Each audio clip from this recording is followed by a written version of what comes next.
안녕하세요. 제인과의 복수 채널을 듣고 계신 여러분께 인사드립니다. 제 이름은 옥내이고 올해 74살입니다. 평화로운 시골에 사는 한 할머니로 평생을 정원과 바나나밭 곁에서 노년을 평온하게 보낼 줄 알았습니다.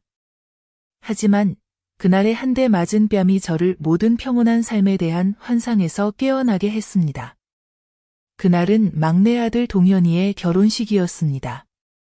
결혼식은 집 앞마당에서 열렸고 등불과 꽃으로 장식했으며 마을 사람들이 가득 모여 축하해 주었습니다. 저는 1년 내내 저축하고 별을 베고 소를 팔고 금을 한 돈씩 모아 그 아이의 결혼을 준비했습니다. 며느리 이름은 지연이고 겉모습은 하얗고 말도 달콤하게 했으며 부모님도 점잖게 차려입고 달콤한 말만 했습니다. 모든 것이 즐거웠고 모두가 잔을 부딪히며 축복할 때 갑자기 찰싹 하는 소리가 폭죽 소리 사이로 들렸습니다. 고개를 돌리니 동현이가 얼굴을 감싸쥐고 믿기지 않는다는 듯 눈을 크게 떴습니다. 지연이는 하얀 웨딩드레스를 입고 손을 높이 들고 있었고 눈빛에는 분노가 가득했습니다. 그따위로 훈계하지 마세요. 라고 소리쳤습니다. 결혼식장은 사람들로 가득했고 하객들은 숨을 죽였습니다. 신랑 측 식구들은 돌처럼 굳었고 신부 측은 웃었습니다. 농담이 아닙니다. 지연이의 부모가 비웃듯이 웃었고 마치 별일 아니라는 듯 신경도 쓰지 않았습니다. 저는 그 자리에 얼어붙었고 가슴이 핥히는 듯 아팠습니다. 아무도 설명하지 않았습니다. 동현이는 고개를 숙이고 반항도 말도 없이 죄인처럼 주저앉았습니다. 저는 돌아서서 집으로 들어가 방문을 쾅 닫았습니다. 울지도 소리도 지르지 않았습니다. 그저 앉아서 창밖만 바라봤습니다. 40해를 아내로 20회를 홀로 어머니로 살며 자식을 공부시키고 키웠더니 이런 꼴이 된 건가요? 그날 밤 잔치가 끝나고 친척들이 다 돌아간 후 동현이를 불렀습니다. 앉아라 라고 말했습니다. 그는 앉았지만 저를 쳐다보지 못했습니다. 왜 뺨을 맞았는지 묻지 않았습니다. 그저 물었습니다. 너 부끄럽지 않니? 그는 침묵했습니다. 다시 묻겠다.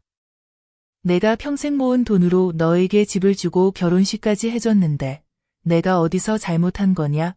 동현이는 조용히 말했습니다. 지연이가 성격이 좀 급해요. 저는 싸늘하게 웃었습니다. 믿음이 산산조각난 엄마의 웃음이었습니다. 그날 밤 저는 밤을 꼬박 새웠습니다.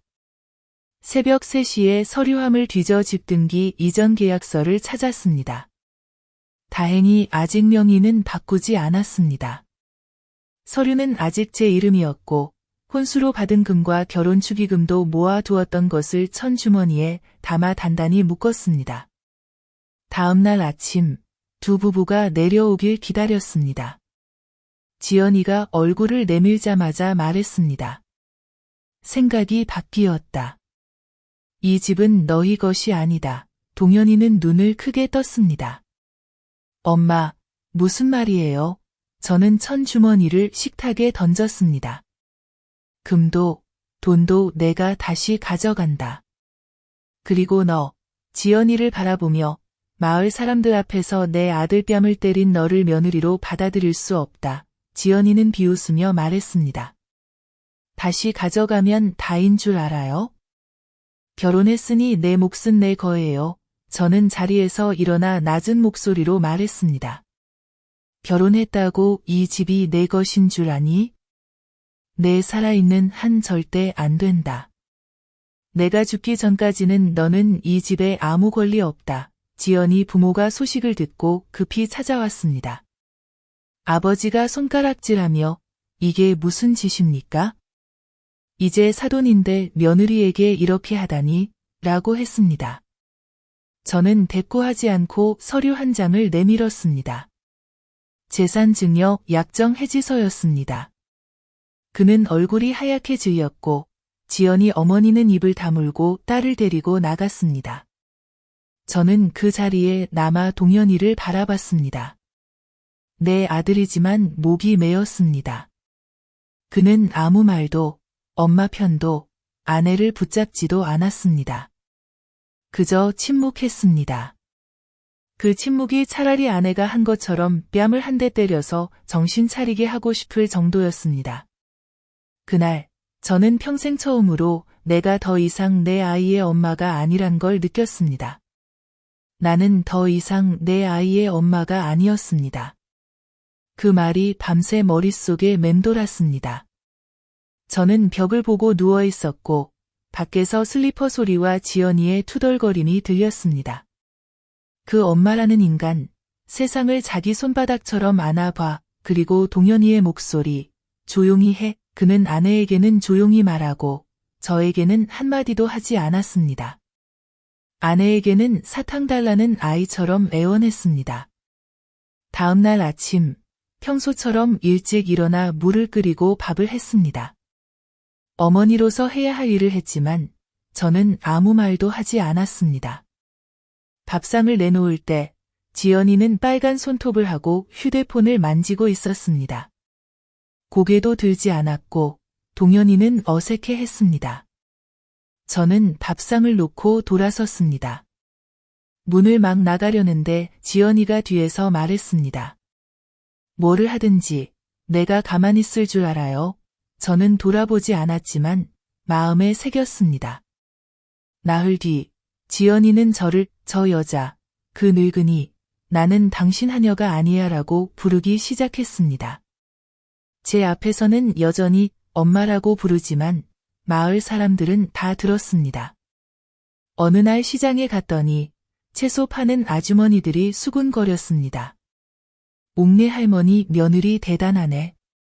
결혼하자마자 남편한테 시장에서 소리 지르고 동현이도 불쌍해. 저는 그저 웃었습니다. 이가 아플 정도로 웃었습니다. 그리고 지명의 이전 이야기가 시작됐습니다. 동현이는 엄마, 우리 사업하려면 등기부가 필요해요 라고 했습니다. 저는 싸늘하게 쳐다봤습니다.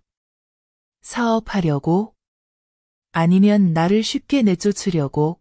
동현이는 고개를 돌려 대답하지 못했습니다.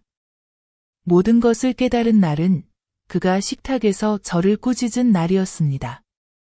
국을 쏟은 실수에 그는 이 늙은이 집을 젊은 사람에게 양보도 못하고 버티기만 하네 라고 소리쳤습니다. 저는 얼어붙었고 집안은 조용해졌습니다. 동현이는 고개를 숙였고 엄마 편을 들지 않았습니다. 그날 밤 저는 병철을 불렀습니다. 남편의 오랜 친구이자 마을에서 부동산 서류를 담당하는 분입니다. 모든 서류를 넘기며 말했습니다. 이름을 내 앞으로 단단히 해줘요. 아무도 건들지 못하게 병철이 물었습니다. 무슨 일 있어요?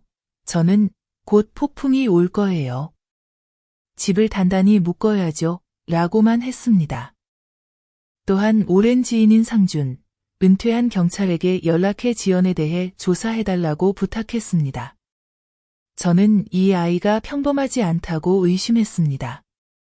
사흘 뒤, 한 꾸러미 서류를 받았고 열어보니 등골이 오싹해졌습니다. 지연은 얼마 전까지 재혁이라는 남자와 동거했고 그는 최근에야 출소한 사람이었습니다. 그는 한때 폭행, 강탈로 체포된 적이 있다. 그리고 나를 질리게 만든 한 가지 사실이 있었다. 동현을 알기 전에 지연은 이미 한 번 낙태 기록이 있었고 사설병원에서 육주된 태아라고 명확히 적혀 있었다. 그 시기는 딱 동현을 만났을 때와 겹친다. 나는 그 자료를 안고 부엌 구석에 앉아 있었다. 울지도 욕하지도 않았다. 그저 마음속에 불이 은근히 타오르고 있을 뿐이었다. 범죄자와 사실상 부부처럼 살았던 여자, 낙태하고 임신한 첫 결혼을 강요했던 여자가 감히 우리 집에 들어와 내 아들을 때리고 집을 요구하며 재산까지 탐내다니? 그날 밤 나는 잠을 이루지 못했다. 손으로 편지를 썼다. 누구에게 보낼 것도 아니고 남편이 죽은 후부터 간직해온 나무 상자에 넣어 두려고 쓴 것이다. 그 안에는 장례비, 등기권리증, 그리고 가족이 함께 찍은 유일한 사진이 들어있다. 나는 이렇게 썼다. 언젠가 내가 죽으면 저 여자가 이 집의 그 어떤 것도 건드리게 두지 마라. 다음 날 아침, 바람이 불었다.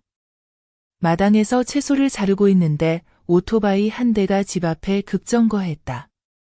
키 크고 머리를 빡빡 깎은 남자가 어깨가 찢어진 청재킷을 입고 내렸다. 그는 활짝 웃으며 말했다. 지연이 좀 불러주세요. 나는 가만히 서 있었다. 부르지 않았다. 집안에서 소리를 들은 지연이 뛰어나오더니 얼굴이 창백해졌다. 오빠, 여기 왜 왔어? 그는 비웃듯 말했다. 내 거 돌려받으러 왔다. 그 남자랑 결혼하면 다 끝난 줄 알았냐? 내가 앞으로 나섰다. 당신 누구요? 그는 내 쪽을 힐끗 보며 말했다. 지연이 옛 남자요. 지금 얘랑 사적으로 할 얘기가 있다. 나는 막지 않았다.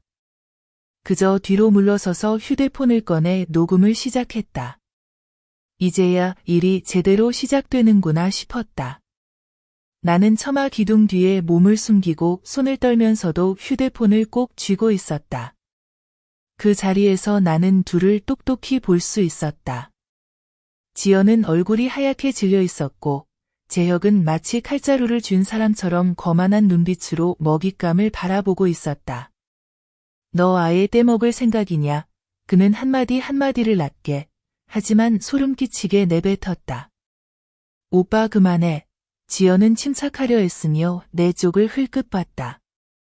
저 노파가 듣고 있어. 듣든 말든 재혁이 목소리를 낮췄다. 저분은 내 시어머니고 나는 서류 없는 내 전남편이다. 내가 떠들면 세상에 다 알려질 텐데 지연은 목소리를 낮추고 떨면서 말했다. 오빠, 그만하라고 했잖아. 돈도 줬는데 대체 뭘 더 바라는 거야? 재혁은 비웃으며 주머니에서 사진 뭉치를 꺼냈다. 나는 눈을 가늘게 떴다. 둘이 침대에 누워 찍은 사진, 얼굴도 몸도 다 드러나 있었다. 이 정도로는 부족해? 그가 말했다. 동영상도 있어. 뭐, 넌 내가 뭘 원하는지 알잖아. 얼마면 되는데? 지연이 이를 악물고 말했다. 이 집에 남은 게 얼마나 되냐? 재혁이 되물었다. 나는 거기까지 듣고 녹음을 멈추고 집 안으로 들어왔다. 심장이 쿵쾅거렸지만 나는 웃었다.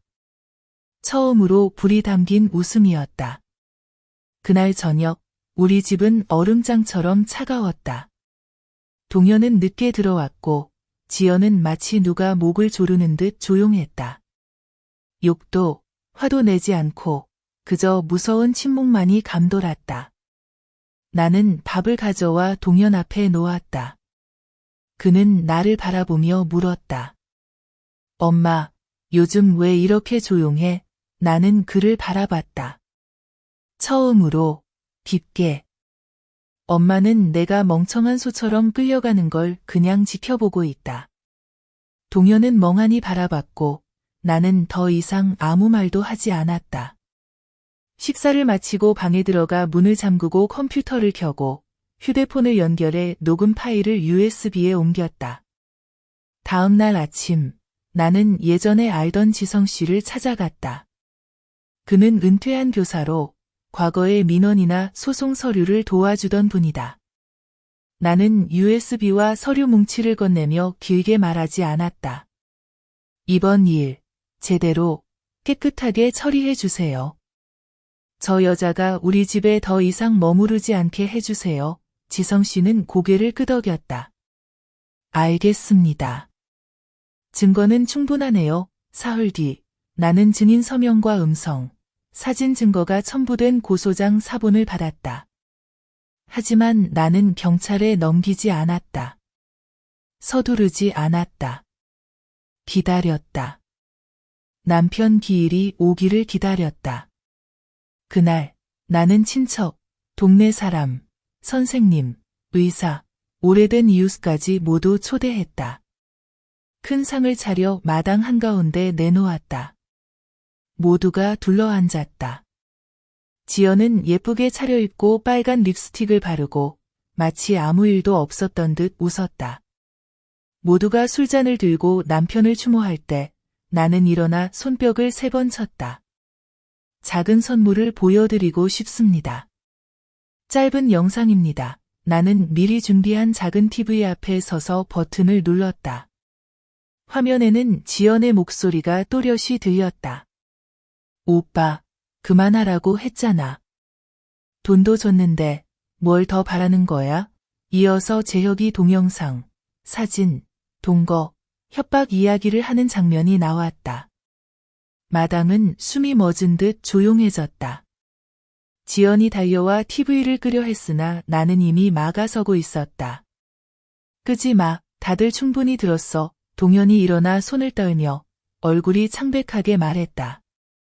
아니야, 그럴 리 없어. 그는 중얼거렸다. 지연은 소리쳤다. 저 여자가 꾸며낸 거야. 조작이야. 나는 비웃으며 USB를 들어 보였다. 경찰서에서 확인해 볼래? 지연의 어머니가 달려와 편을 들려 했지만 나는 소리쳤다. 닥쳐. 내 집안은 애를 어떻게 가르쳤길래 여기 와서 날 욕보여? 이 집엔 범죄자랑 동거하고 결혼 협박, 가짜 임신, 협박하는 여자 안 둬. 동현은 의자에 주저앉아 두 손으로 머리를 감쌌다. 나는 그의 어깨가 떨리는 걸 봤다. 아무도 말하지 않았다. 한 번의 제사가 재판장이 되었다. 지연은 욕을 퍼부으며 대문 밖으로 뛰쳐나갔다. 하지만 나는 안다. 그녀는 더 이상 돌아올 길이 없다. 나는 고개를 숙인 채 앉아있는 동현을 바라봤다. 다가가지 않았다. 그저 집 안으로 들어가 아무 일 없던 것처럼 조용히 움직였다. 그날 밤 나는 녹두 팥죽을 끓이며 속으로 다짐했다. 이제 시작일 뿐이다. 엄마는 다시는 누구도 내 위에 군림하게 두지 않을 거야. 내 자신조차도. 그 잊을 수 없는 제사 이후 동현은 혼이 빠진 사람처럼 지냈다. 말도, 잠도, 밥도 먹지 않았다. 사흘째 되던 날 그는 집을 나갔다. 나는 놀라지 않았다. 언젠가 그럴 거라 예상했다. 그는 흙처럼 무르고 쉽게 휘고 쉽게 부서지는 사람이었다. 지연은 사라졌고 수치심에 다시는 돌아오지 못했다. 동현은 남들 시선 속에서 일어설 용기가 없었다. 그는 아버지 제단 위에 작은 쪽지를 남겼다. 엄마, 용서해 주세요. 엄마를 욕되게 했어요. 나 스스로 방법을 찾으러 갑니다. 나는 그 쪽지를 읽고도 울지 않았다. 그저 한숨만 쉬었다. 30년 넘게 홀로 엄마로 살아온 시간보다 더 길게 느껴지는 한숨이었다. 동네 사람들이 수근거렸다. 동현이가 집 나갔대. 누가 와서 물었다. 옥내 씨, 이제 어떻게 하실 거예요? 나는 그냥 말했다. 어디 가든 상관없어요. 나는 그 아이를 낳아서 매달리게 하려고 한 게 아니야. 하지만 그날 밤 나는 조용히 현식 아저씨에게 전화를 걸었어. 남편의 옛 친구로 지금은 시내의 한 하숙집에서 경비를 하고 계시지. 아저씨, 제발 저 좀 도와주세요. 동현이 어디 있는지 보이면 바로 알려주세요. 다음 날 아침 정확히 7시에 현식 아저씨가 다시 전화했어. 그 애 7번 골목 32번지에 방을 빌렸어. 완전히 말라서 눈이 다크서클로 가득하더라. 나는 말했지. 아저씨, 그냥 거기 두세요. 하지만 이상한 낌새가 있으면 바로 연락 주세요. 5일째 되는 날, 동현이가 집에 전화했어. 목소리가 완전히 잠겨 있었지. 엄마, 나 더는 못 살 것 같아. 나는 마당에 서서 손에 빗자루를 들고 있었어. 가슴이 터질 것 같았지만 내 목소리는 차가웠지. 죽고 싶으면 혼자 죽어. 엄마 협박하려고 전화하지 마. 아이는 조용했고 나는 전화를 끊었어. 곧바로 현식 아저씨에게 다시 전화해서 말했지. 옆방에 사람 붙여서 감시하세요. 약 먹거나 손목 긋는 것 같으면 문 부수고 들어가요. 나는 아이를 잃고 싶지 않았지만 또한 그 아이가 직면하지 못해 스스로를 피해자로 만드는 것도 원하지 않았어. 사흘 뒤 지연이 동현이를 찾아왔다는 연락을 받았지. 그녀는 와서 울면서 오해받았다고, 동현이를 진심으로 사랑한다고, 그 남자는 그냥 얘 친구일 뿐이라고 했어. 입심이 좋아. 마치 한 번도 가족의 명예를 칼로 찢은 적 없는 사람처럼. 동현이는 마음이 약해짐. 짐을 싸서 그녀와 함께 다른 하숙집으로 나갔어. 둘이 같이 살았지. 결혼도 법적 절차도 없이, 하지만 부부처럼. 나는 놀랍지 않았어. 나는 현식 아저씨에게 말했지. 잘 지켜봐 주세요. 저 애들이 더 엇나가면 내 피가 더 끓을 거예요. 한 달 만에 동현이가 전화해서 사과했지만 나는 받지 않았어. 대신 다른 소식을 들었지. 그들이 나를 고소해서 재산을 나누려고 한대. 나는 한낱 뙤약볕 아래서 웃음이 터졌어. 74살 노파가 친아들과 한때 며느리가 뺨 때린 그 며느리에게 집을 내놓으라는 소송을 당하다니. 나는 울지 않았어. 바로 동사무소로 가서 이장님을 만났지. 전 재산을 지호의 아들에게 위임하는 서류를 만들고 싶어요. 이장님이 놀라서 물었지. 왜 동현이한테 안 남겨요? 엄마를 고소장으로 때릴 수 있는 사람에게 재산을 남기지 않아요. 나는 즉시 소유권 이전 서류를 만들었고 꼼꼼하게 합법적으로 공증까지 마쳤어. 그리고 편지를 써서 지연 쪽 변호사에게 보냈지.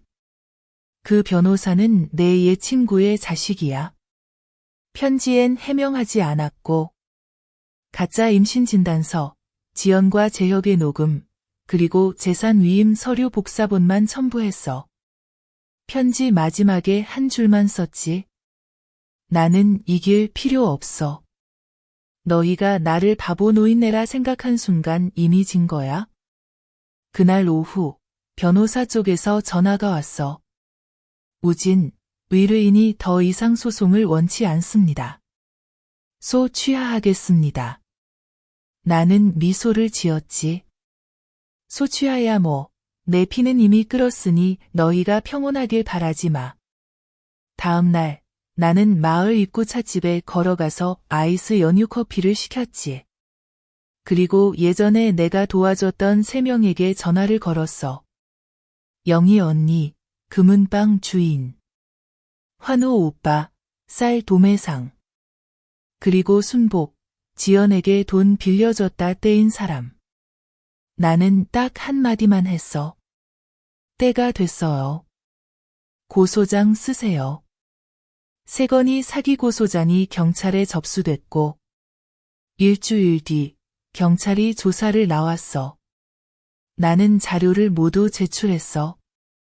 덧붙이지도 빼지도 않고. 그들은 자신들이 덫에 걸린 줄도 몰랐지. 이 덫은 내가 수십 년 어머니, 아내, 무시받았지만 한 번도 굴복하지 않은 여자로 살아오며 짠 거야. 나는 마당 한가운데 앉아 커피를 한 모금 마셨어. 햇살이 부드럽고 골목 어귀엔 새소리가 울렸지. 내 눈은 가늘게 감기고 입에선 중얼거렸어. 지연, 내가 내 앞에서 내 아들을 때리고 내가 가만히 있을 줄 알았어? 그 딱이 오늘은 점잖게 돌려주지만 아직 내가 맛보지 못한 게 몇 개 더 있어. 나는 지연이 사기고소장으로 파출소에 소환됐다는 소식을 들은 순간부터 진짜 반격을 시작했어. 그녀는 당황해서 누가 자신을 음해하는 줄 알았겠지. 나는 집에서 생강차를 홀짝이며 가슴에 큰 돌덩이를 내려놓은 듯 홀가분했어. 동현이가 집에 전화해서 머뭇거리며 물었지. 엄마, 이 일에 대해 아세요? 나는 담담하게 대답했어. 알지. 엄마가 시동 걸었어. 아이는 조용했어. 오래, 아주 오래. 그러고는 한마디 했지. 엄마가 우리를 죽이고 있어요. 나는 웃음이 터졌지. 그 웃음에 마당에서 모이를 쪼던 닭이 깜짝 놀랐어. 죽인다고? 죽인다는 건 그 여자가 널 때릴 때 내가 입 다물고 있을 때였지. 너희 둘이 엄마를 고소해서 집을 빼앗으려 할 때였고, 엄마가 밤새 유언장을 쓰며 두 눈이 벌겋게 충혈됐을 때였지. 지금은 엄마가 이제 막 시작한 건데, 그걸 죽인다고 해? 동현이는 더 말하지 않았어. 나는 전화를 끊었지. 아직 아이가 약하다는 걸 알아. 아직도 그 병든 사랑에서 벗어나지 못하고 낚인 물고기처럼 매여 있지. 하지만 나는 더 이상 기다릴 시간이 없어. 나는 아픈 척했어. 그날 아침 마당에서 쓰러져 입을 덜덜 떨고 팔다리가 차가워진 척했지. 지연은 당황했고 동현이는 나를 안고 병원으로 달려갔어. 의사는 가벼운 저혈압이라고 했지만 나는 모르는 척 계속 누워서 더듬거리며 반신불수인 척했어. 동현이는 놀랐고 지연은 걱정하는 척했지만 막상 밖에 나가자마자 나는 그녀가 누군가와 통화하는 소리를 똑똑히 들었어. 저 노인네 죽으면 더 편하지. 집이 우리 손에 들어오잖아. 나는 혼수 상태인 척했지만 손엔 이불 속에 녹음기를 쥐고 있었지. 한마디 한마디, 비웃음까지 모두 녹음했어. 저녁에 나는 동현이에게 말했어. 엄마 집에 데려가. 집에서 죽고 싶어. 아이는 울면서 나를 안고 직장 그만두고 엄마를 돌보겠다고 약속했지. 나는 고개를 끄덕였어. 속으론 웃으면서. 그날 밤 나는 재혁에게 문자를 보냈어. 그는 다른 도시에 숨어 있었지. 조사가 두려워서. 나는 말했다. 그녀가 이 집안 다 박살내겠다고 말한 영상 있으면 그녀가 준 돈의 2배를 줄게. 있어. 15분 뒤 그는 2분 30초짜리 영상을 보냈어. 화질은 흐릿했지만 목소리는 또렷했어. 지연이 침대에 기대 담배를 피우며 웃으며 말했지. 멍청한 남편 얻는 게 최고야.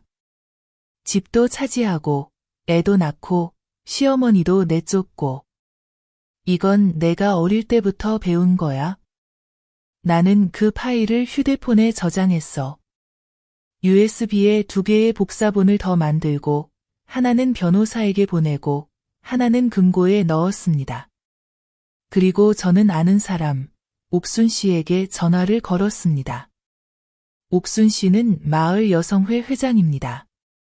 내일 점심을 같이 하자고 초대했습니다.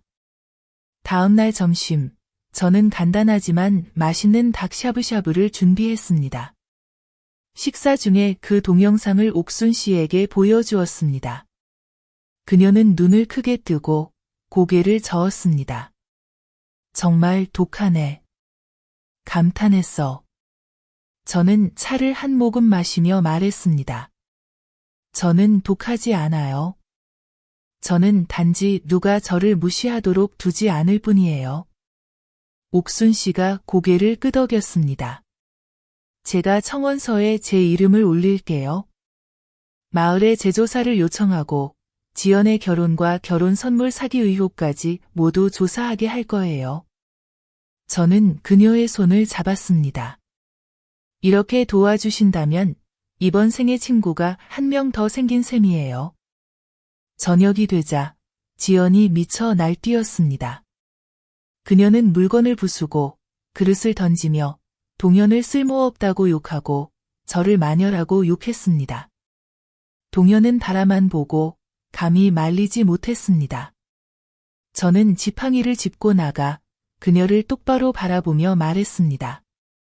내가 처음부터 내 아들을 함정에 빠뜨릴 계획을 세운 걸 내가 모를 줄 알아? 사진을 보내고 술 취한 척, 임신한 척, 가짜 결혼식을 꾸며서 돈을 뜯어내려고 했지? 그녀는 얼굴이 새파래졌습니다. 누명 씌우지 마세요. 저는 휴대폰을 들어 재생 버튼을 눌렀습니다. 그녀의 목소리가 흘러나왔습니다. 멍청한 남자랑 결혼하는 게 최고야. 집도 없고 애도 낳고 시어머니는 길바닥에 내다버리면 되지. 아무도 말이 없었습니다. 저는 휴대폰을 끄고 집 안으로 들어가며 단호하게 말했습니다.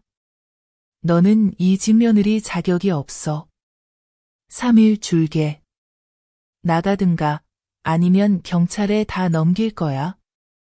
동현이 소리쳤습니다. 엄마, 강요하지 마. 저는 뒤돌아보지 않았습니다. 엄마는 아무도 강요하지 않아. 엄마는 덩어리가 암이 되기 전에 잘라낼 뿐이야. 3일 후, 지연은 떠났습니다. 동현은 배웅하지 않았습니다. 그저 무릎을 끌어안고 하루 종일 먹지도 말하지도 않았습니다. 저는 부엌에 앉아 장작을 하나 더 넣으며 속삭였습니다. 차가운 한방, 하지만 필요했다.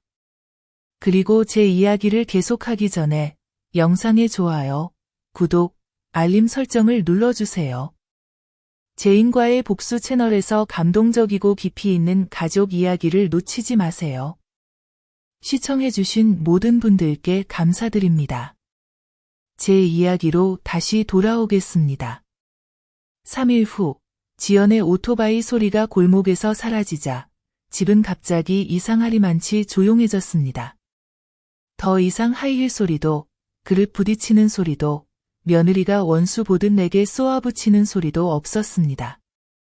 하지만 이 고요함은 평온함이 아니었습니다. 동현은 여전히 아버지가 매일 앉던 그 낡은 의자에 앉아 있었습니다. 그는 야위고 눈은 움푹 들어갔습니다. 고개를 숙이고 두 손으로 머리를 감쌌습니다. 저는 그를 바라보며 어디서부터 말을 꺼내야 할지 몰랐습니다.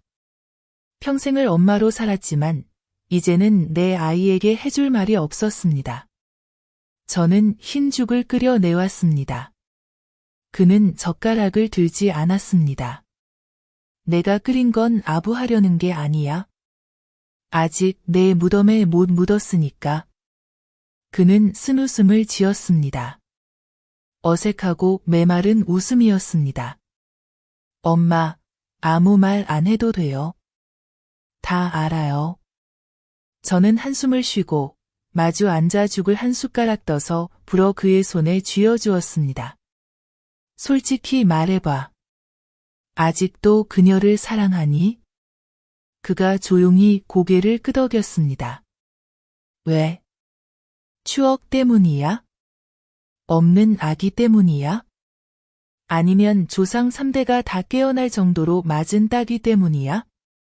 그는 고개를 숙이고 아무 말도 하지 않았습니다. 저는 냉소적으로 웃으며 숟가락을 내려놓았습니다. 그럼 엄마가 반대로 물을게. 그 여자가 널 사랑한 적이 있니? 엄마를 비웃을 때? 아니면 예대인과 짜고 이 집을 다 털려고 했을 때? 그는 떨며 눈이 빨갛게 변했습니다. 난 몰랐어요. 내가 그녀를 구할 수 있을 줄 알았어요. 저는 갑자기 마음이 무거워졌습니다. 내 동현이는 사랑에 서툴고 약하며 마음이 여려서 예전 그의 아버지와 다름없었습니다.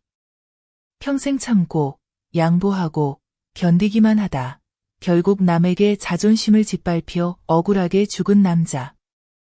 저는 담배를 꺼내 불을 붙였습니다. 오랜만에 피웠지만 오늘은 꼭 필요했습니다. 한 모금 들이마시고 말했습니다. 넌 누구도 구할 의무 없어. 특히 널 진흙탕으로 끌어내리는 사람은 더더욱. 그리고 나는 그에게 아버지 이야기를 해주었습니다. 그가 바람 피운 걸 알게 된 날, 그 여자가 집까지 찾아와 소란을 피웠던 날. 나는 참고 또 참았습니다. 아이들 때문이기도 했지만 참았기에 그는 더 대담해졌고 결국 나에게 빚더미와 저당 잡힐 뻔한 집문서, 아직 다 자라지 못한 아이들만 남겼습니다. 동현은 말이 없었습니다. 내가 이렇게까지 솔직하게 말한 적이 없었으니까요. 나는 한 번 바보였어. 내가 나처럼 또 바보가 되는 건 절대 용납 못해. 그는 고개를 숙이고 책상에 엎드렸습니다. 울지 않았지만 어깨가 심하게 떨렸습니다. 저는 그의 어깨에 손을 얹고 말했습니다. 다시 시작하고 싶니? 그가 빨간 눈으로 고개를 들었습니다. 다시. 어디서부터요, 엄마? 예전 동현이부터. 엄마랑 같이 채소 심고 쌀 배달하고 마을 사람들에게 엄마가 부끄럽지 않게 열심히 공부하던 그때부터. 그가 고개를 끄덕였습니다. 내가 10년을 기다린 고개 끄덕임이었습니다. 다음 주 그는 마을 새 공사장에서 막일을 시작했습니다. 햇볕도 고생도 마다하지 않고 새벽엔 저와 밥을 짓고 저녁엔 설거지하고 빨래도 했습니다. 마을 사람들은 수군거렸습니다. 동현이가 달라졌네. 저는 아무 말도 하지 않고 조용히 지켜봤습니다. 그리고 운명처럼 예전에 어머니 모시고 심장 진료받으러 갔을 때 만난 의사 수지 씨가 마을 보건소로 발령받아 왔습니다. 조용하고 말이 적지만 눈빛이 참 밝은 사람이었습니다. 한 번 그녀가 제 심장을 진찰하다 약간의 부정맥을 발견했고 동현이 저를 데려다 주었습니다. 밖에서 기다리며 그는 수지를 유심히 바라봤습니다. 그의 눈에는 사랑이 아니라 평온함이 비쳤습니다. 저는 눈여겨보기 시작했습니다. 수지가 올 때마다 동현은 일부러 그 앞을 지나가고 제가 진료를 받으러 갈 때마다 저를 안아서 오토바이에 태웠습니다. 저는 미소 지었습니다. 이 마른 나무도 새순이 트려나 보다. 어느 날 저는 수지에게 점심을 같이 하자고 했습니다. 그녀는 망설였지만 결국 동의했습니다. 저는 간단히 애호박국, 생선조림, 데친 채소를 준비했습니다. 그런데 그날 점심, 몇 달 만에 처음으로 동현이가 고개를 숙이지 않고 밥을 먹는 걸 보았습니다. 저는 수지의 손을 잡고 부드럽게 말했습니다. 엄마는 아들 하나뿐이야. 얘가 어리석으니 내가 떠나지 말아줘. 수지는 순하게 웃으며 말했습니다. 네, 저 어디 안 가요. 그날 밤 나는 침대에 누워 두 아이가 현관에서 얘기하는 소리를 들었다. 잘 들리진 않았지만 나는 알았다. 바람이 방향을 바꿨다는 걸, 이 집엔 곧 새로운 햇살이 들이칠 것이다. 그날 이후 집안 분위기가 확연히 달라졌다. 아침이면 나는 현관에서 차를 마시며 새소리, 동현이 웃는 소리, 그리고 수지의 남학신 소리를 들었다. 그래, 아직 며느리는 아니지만 그녀가 내 딸을 바라보는 눈빛만 봐도 나는 알 수 있었다. 그녀의 마음이 옛 진흙탕에서 빠져나왔다는 걸 수지는 자주 집에 오기 시작했다. 때로는 내게 영양제를 가져오고, 때로는 채소를 따고, 때로는 전날 야간 근무로 충분히 쉬지 못해 하룻밤 자고 가겠다고 했다. 나는 묻지 않았다. 올 일은 올 테니 억지로 밀 필요 없었다. 어느 날 동현이 물었다. 엄마, 수지 괜찮으세요? 나는 바로 대답하지 않고 차를 더 따르고 한 모금 마신 뒤 그를 바라보았다. 엄마는 흠잡을 데 없다고 본다. 그런데 엄마가 묻고 싶다. 넌 내가 그 사람을 지킬 수 있을 만큼 충분하다고 생각하니? 그는 멍해졌다가 고개를 끄덕였다. 노력 중이에요. 이번엔 바보짓 안 할 거예요. 나는 미소 지었다. 그래, 그럼 됐다. 내가 책임질 용기만 있다면 엄마는 간섭 안 한다. 그리고 내가 아직 멀었다고 생각했던 일이 아주 빨리 찾아왔다. 어느 날 오후, 내가 뒷마당에서 장작을 정리하고 있는데 수지가 약봉지를 들고 얼굴이 약간 창백한 채로 찾아왔다. 나는 뭔가 있다는 걸 알 수 있었다. 문을 들어서자마자 그녀는 의자에 털썩 앉더니 나를 바라보다가 울음을 터뜨렸다. 나는 얼어붙었다. 엄마, 저 임신했어요. 내 심장이 크게 뛰었다. 나는 그녀 옆에 앉아 손을 잡았다. 확실해? 그녀는 고개를 끄덕이며 눈물을 쏟았다. 나는 묻지 않았다. 아버지가 누구냐? 나는 이미 알고 있었고 화도 나지 않았다. 나는 그녀의 손을 더 꼭 잡았다. 아이를 지키고 싶니? 그녀는 또 고개를 끄덕였다. 반짝이는 눈으로. 사랑해요. 이번엔 동현 오빠를 믿어요. 달을 거해요. 그날 밤 나는 동현을 마당으로 불렀다. 흐린 달빛 아래 나는 그를 뚫어지게 바라보았다. 임신했단다.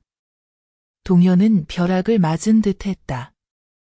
정말, 정말이야 엄마? 나는 고개를 끄덕였다. 다시 묻겠다. 내가 제대로 살 용기가 있니? 그는 일어서서 고개를 들었다. 엄마, 이번엔 결혼할 거예요. 성대한 결혼식 필요 없어요. 집, 아이, 그리고 엄마만 있으면 돼요.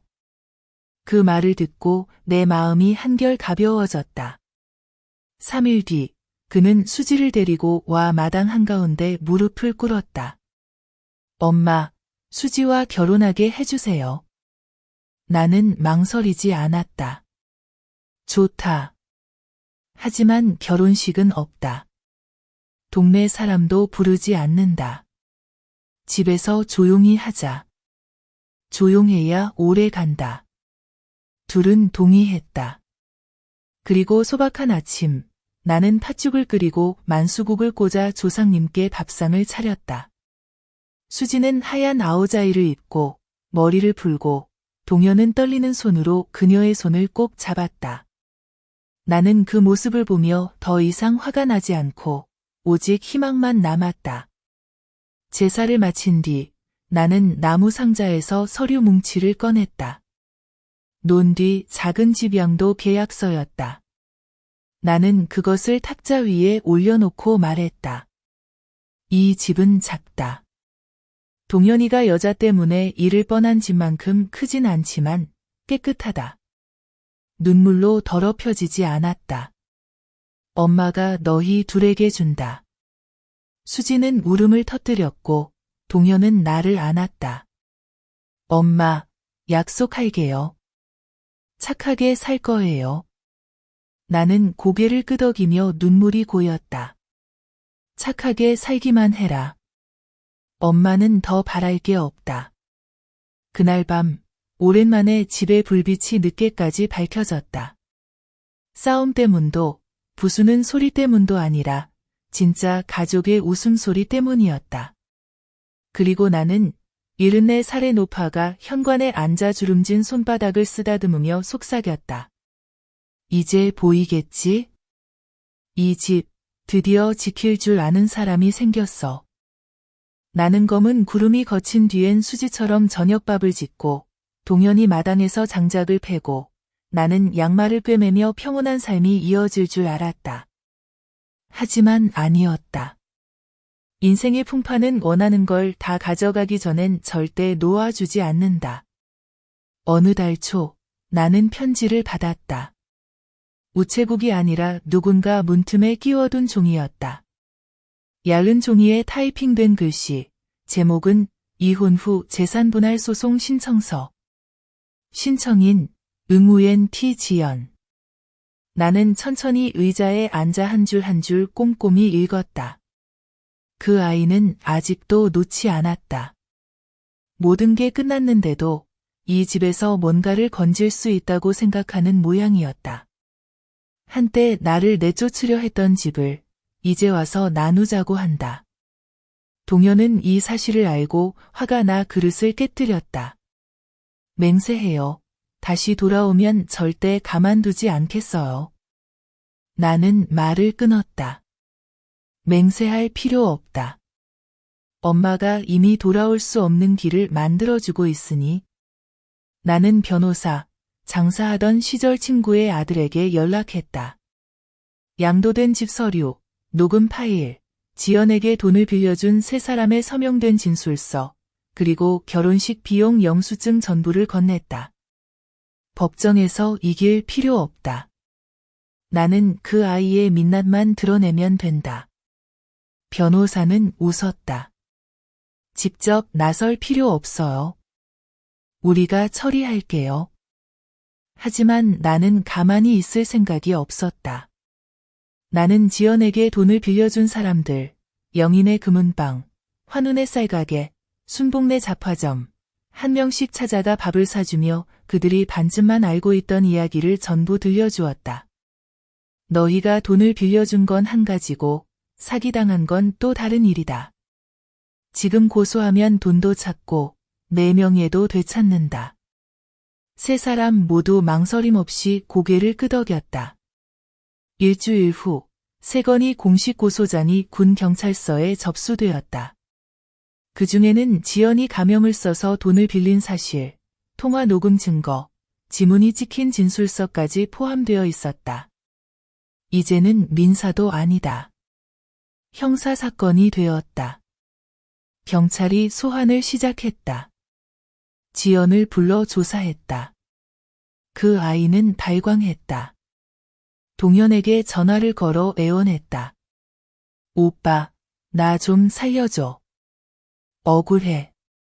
쟤네들이 나를 괴롭혀. 동현은 나를 바라보더니 전화로 또박또박 말했다. 아무도 널 괴롭히지 않아. 내가 자초한 거야. 처음으로 나는 그가 똑바로 서는 모습을 보았다. 지연은 재산조사를 받았고 재혁에게 수상하게 돈을 보낸 흔적이 드러났다. 재혁은 예전에 강탈 혐의로 고발된 적 있는 옛 애인이었다. 재혁도 소환됐지만 그는 사라졌다. 자취를 감췄다. 경찰은 공모도주를 의심했다. 나는 잘 알고 있었다. 그 녀석 멀리 못 간다. 나는 다시 현식 아저씨에게 전화했다. 한때 동현을 하숙집에서 지켜주던 분이었다. 제가 다시 한번 부탁드릴게요. 이번에는 재혁을 찾아주세요. 그 대머리 아직 기억하시죠? 기억하지. 얼굴은 곰팡이 핀 국수 같으면서도 아주 사나워. 그 녀석 좀 찾아줘요. 절대 도망치지 못하게 해줘요. 일주일 후 소식을 들었어요. 재혁이 시내 뒤 언덕에 있는 빈집에 숨어 있다고. 경찰에 신고했어요. 이틀 후 그가 체포됐고 동시에 지연도 조사를 위해 임시 구금됐어요. 1심 재판은 조용히 열렸어요. 언론도 소란도 없었죠. 하지만 이 작은 마을에선 소문이 바람보다 빨리 퍼졌어요. 선고일, 저는 참석하지 않았어요. 집에서 연꽃차를 우려내 테이블에 올려두고 노란 국화꽃을 오래된 도자기 병에 꽂았어요. 그건 엄마가 남겨준 세 번째 물건이에요. 테이블 위엔 카드 한 장을 올려뒀어요. 생일이나 결혼을 축하하는 카드가 아니었어요. 작은 카드에 손글씨로 썼어요. 제 아들을 대신해 정의에 감사드립니다. 누군가에게 부탁해 법원에 전달했어요. 이름은 남기지 않았어요. 그날 밤 동현이 제 어깨를 주물러주며 낮은 목소리로 물었어요. 엄마는 이렇게까지 한 걸 후회하지 않아? 저는 눈을 감고 고개를 저었어요. 심했냐? 난 아직 그 녀석이 엄마한테 진 빚의 일부만 돌려받은 거야. 근데 나중에 그 녀석이 돌아오면? 저는 눈을 뜨고 아이를 바라봤어요. 그 녀석이 돌아오면 엄마는 단 한 가지가 두려워. 뭔데? 내가 또 마음이 약해질까 봐. 재판이 끝난 뒤 마음이 가벼워질 줄 알았어요. 하지만 아니었어요. 이상한 승리 뒤의 허전함, 마치 내 땅을 되찾았지만 그 위에 나무들은 이미 시들고 뿌리는 1년 내내 아무도 물을 주지 않은 것처럼 말라버린 느낌이었어요. 저는 지연이 여자라서 미워하는 게 아니에요. 저를 만만하게 본 그 생각이 미웠어요. 이제 마을 사람들이 저를 다르게 봐요. 누군가는 존경하고, 누군가는 두려워하고, 누군가는 뒤에서 말해요. 옥내 아주머니 진짜 무서워. 며느리 들어오자마자 내쫓았대.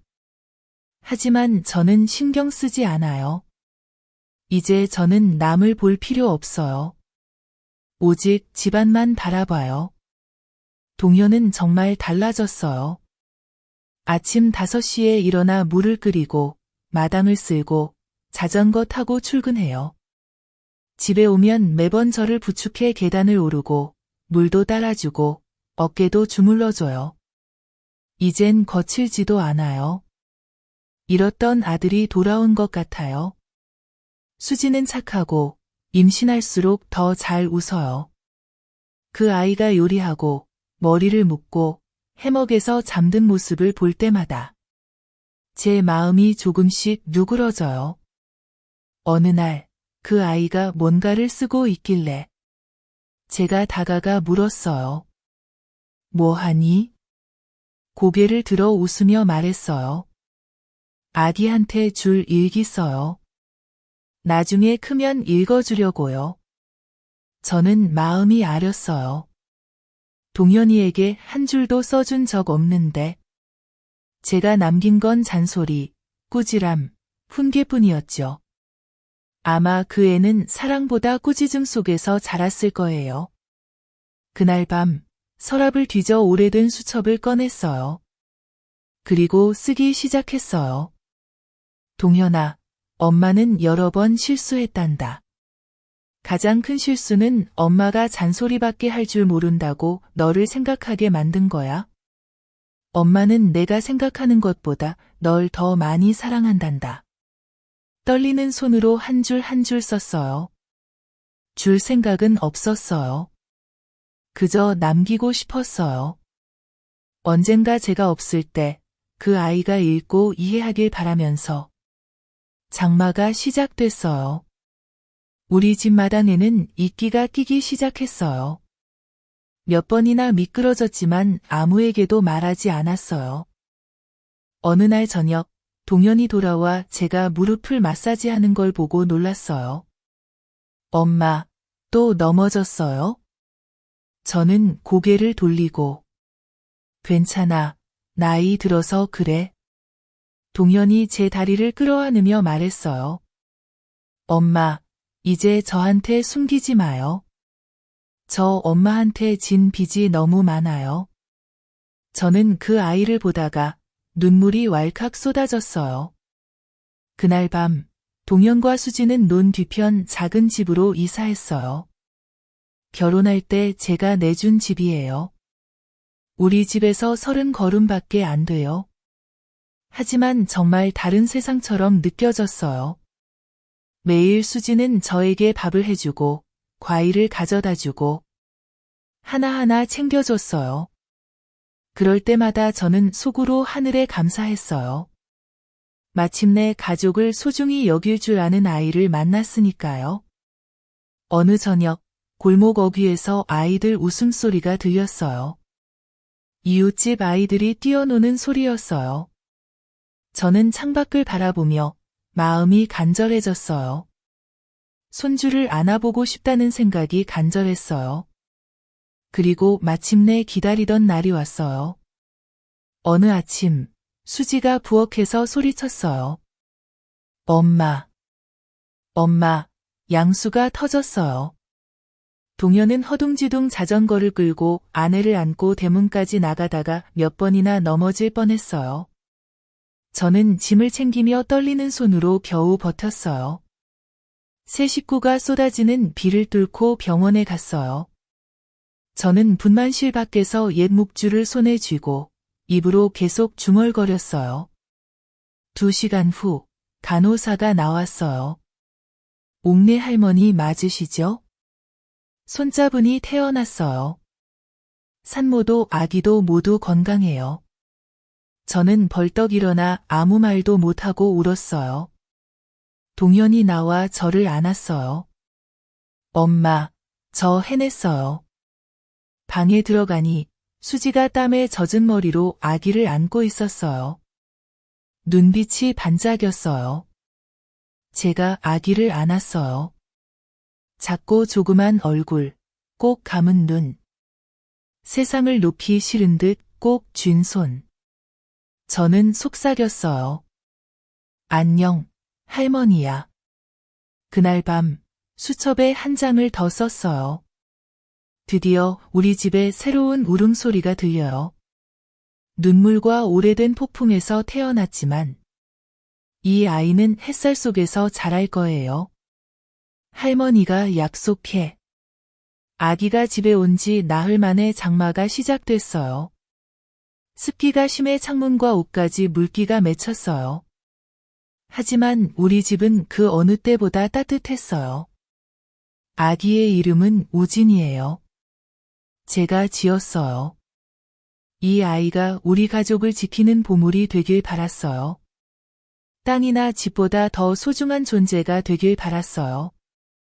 그동안 지켜온 모든 것보다 더 소중하게. 매일 아침 일찍 일어나 우진이 목욕시킬 나뭇잎 물을 끓였어요.